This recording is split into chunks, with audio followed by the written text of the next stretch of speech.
Right, the African Union has been officially inducted into the G20. The summit is currently underway in New Delhi in India. India's Prime Minister Narendra Modi invited the African Union's chairperson Azali Assoumani to occupy a seat at the table during the inaugural session. India says a hallmark of its presidency has been how inclusive the G20 has become. The two-day summit will feature a high-profile guest list, including the US President Joe Biden, the UK's Prime Minister Rishi Sunak, as well as others. South Africa is represented by President Cyril Ramaphosa. Meanwhile, the war in Ukraine is also likely to be part of the deliberations in India, with key role players including Russia, the United States and the European Union in the room. I want to bring in now SABC News International Editor Sophie Mokoena. Sophie, thank you very much indeed for your time. Before we get to, of course, the passing of Mangosuthu Buthelezi, let's start with the breaking news in India. What does the AU stand to benefit by being part of a member of the G20? It is an important moment for the continental body, because you know that much as you have individual countries from Europe, you also have the European Union that is part of the G20.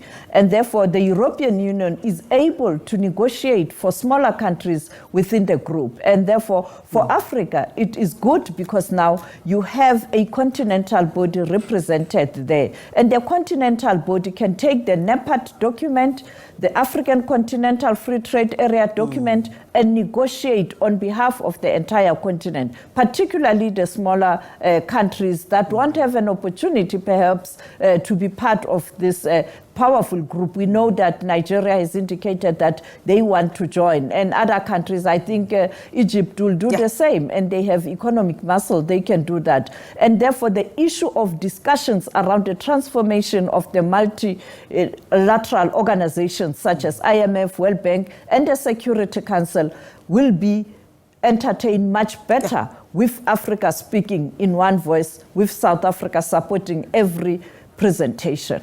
Very good for Africa, as you say, but also this is a diplomatic coup for South Africa.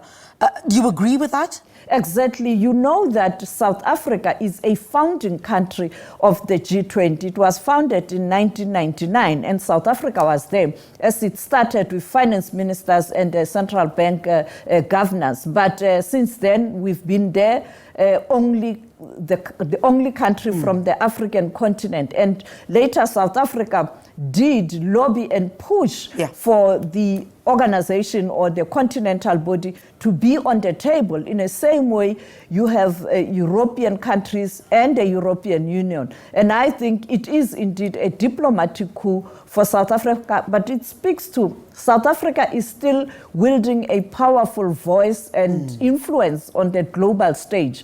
And this is another demonstration. Now South Africa, as they embark on lobbying for 2 permanent seats in the Security Council, the AU will be there to push the G20 member countries to support Africa's position in terms of the transformation of the Security Council. It won't be just South Africa pushing within the G20, but you'll have a voice from the African Union. Therefore, the chair of the assembly, you know, they rotate every year, and the commissioner, who is permanent, will always be in those meetings pushing the African agenda. And indeed, it is a diplomatic coup for South Africa, but a good one, because South Africa is a founding member of the G20.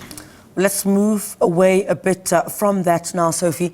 I don't want to let you go without speaking about the passing of Prince Mangosuthu Buthelezi. What's your recollection of his involvement in the politics of South Africa?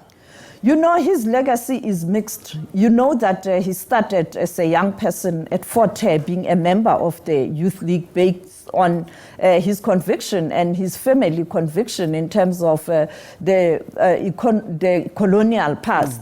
But later he started an organization, Inkatha Yesizwe, and many people thought this was a traditional party for AmaZulu only. But he branded it to a formidable political party, but then there was a standoff with the African National Congress. You know that when the ANC was pushing and lobbying for international community to impose sanctions against the republic, the apartheid regime then, Prince Mangosuthu Buthelezi was against that. It really caused a huge tension between him and the liberation organizations. And then secondly, after the release of former President Nelson Mandela, when there were negotiations at the World Trade Center, he was pushing for a federal state. He wanted South Africa to be a federal state, and that was not the position of the liberation organizations. They wanted a united South Africa, and therefore there was a standoff, and he was brought in at a very, you know, at an 11th hour in terms of signing the agreement, and also you know, the participation in the elections, because he wanted a federal state. He wanted to continue to lead KwaZulu or Zululand then.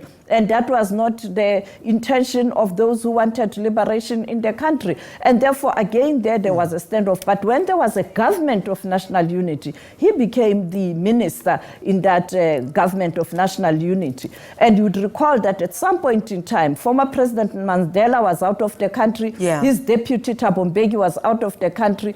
And then Chief Mangosuthu Buthelezi then became the acting president, and then he deployed troops in Lesotho where there was a standoff, a bit of a dark history there, but ANC didn't get angry. They continued, they did the right thing to engage with Lesotho and explain their position, and he continued to have a good relationship with the successor of former President Mandela, that is Mbeki. And that is why at some point in time, when Mbeki was supposed to be the president of the republic, after he was appointed to be, or elected at Northwest Conference, Mafikeng, to be the president of the ANC, he wanted Mangosuthu to be the deputy president. And his intention was to bring in this province that was engulfed in conflict and trying to consolidate and ensure peace and stability in South Africa. But the ANC didn't agree, and then he brought in the former president, Jacob Zuma. But post Mbeki's era, he continued to have a good relationship with him. He didn't miss any birthday of the former president, only last year, because already he wasn't feeling well. And I think people like former President Kgalema Motlanthe, former President Thabo Mbeki will have words to say and will continue to pursue them in relation to how, because former President Kgalema Motlanthe was there when his foundation was launched recently with the former President Obasanjo.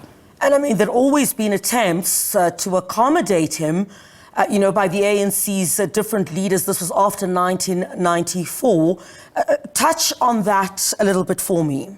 Yes, and also the former president, Jacob Zuma, continued to engage him, even though at times there were some difficult moments, but even the current president, President Cyril Ramaphosa, does respect the late Chief Mangosuthu Buthelezi, because you know that, or the Prince Mangosuthu Buthelezi, because you know that he issued statements when he was not feeling well, and even today he made an announcement. And I think we are now waiting to hear from the former president when he's back in the country, the president, when he's back in the country, as to what kind of a funeral from the state, because he's a former minister, and that will be done when they interact with the family. But we are hoping that in India, we will get a clip from the president on this matter, the passing on of a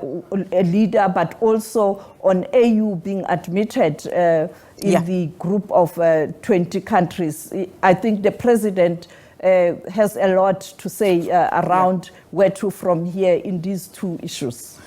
Speaking of former presidents, it's the former president of Nigeria, Olusegun Obasanjo, when Buthelezi basically attended the launch of his foundation, called on the ANC to reach out and embrace him.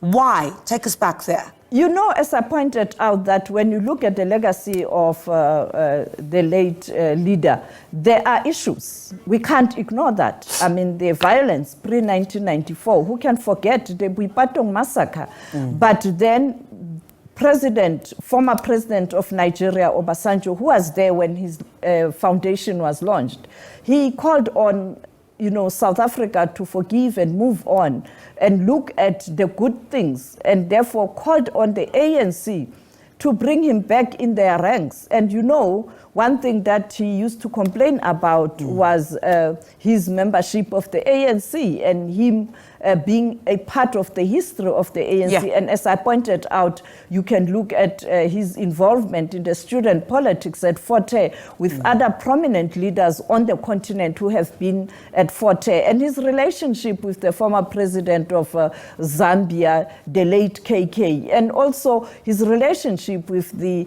discussions that he used to have with the late ANC president, O.R. Tambo. So for some of us who are young, who are a bit aggrieved by the developments in South Africa, particularly those who are in the country, we may still harbor some resentment and concerns around his legacy. But leadership, it's all about having a big heart and embracing even those that you differ with or that perhaps you didn't see eye to eye with. So it is in that context Obasanjo had called on the ANC to embrace him. So it will be interesting to see what role will the ANC play as part of the stakeholders in relation to the passing on of the IFP former leader.